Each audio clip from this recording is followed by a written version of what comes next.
है तो देखती है कि माँ उसकी बीमार होती है और उससे बड़ी मुश्किल से बातें कर रही होती है, और वो उसे बना दौरी के डॉक्टर के पास ले जाती है। डॉक्टर साहब जब चेकअप करने के बाद बोलते हैं कि उसे बहुत बड़ी बीमारी है, उसके लिए बहुत ज्यादा पैसे लगेंगे।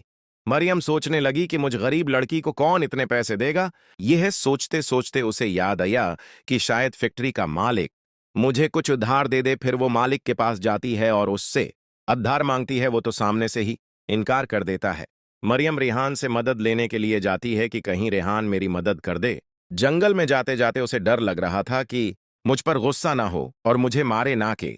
सामने आ जाता है और रेहान से कहती हैं कि मुझे कुछ पैसों की जरूरत है। रेहान कहता है कि मैं तुम्हें दौलत से माला माल कर दूंगा, मगर तुम्हें मुझसे निकाह करना होगा।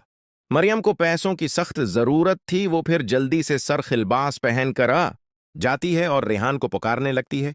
रेहान भी जल्दी से उठ जाता है और उसे अपने घर वालों से मिलाने के लिए ले जाता है वहां पर सारे के सारे भूत होते हैं। फिर मरियम और रेहान का निकाह हो जाता है। निकाह में यह शर्त भी थी कि अब मरियम से कोई शादी नहीं करेगी, पूरी जिंदगी इसी तरह रंडवा रहेगी।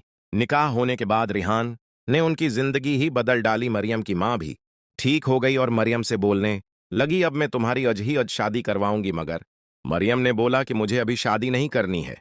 माँ बोलने लगी, जब उम्र ढल जाएगी तब शादी करोगी। वो कहने लगी, मैं अभी शादी नहीं कर रही, ये मेरी आखिरी बात है।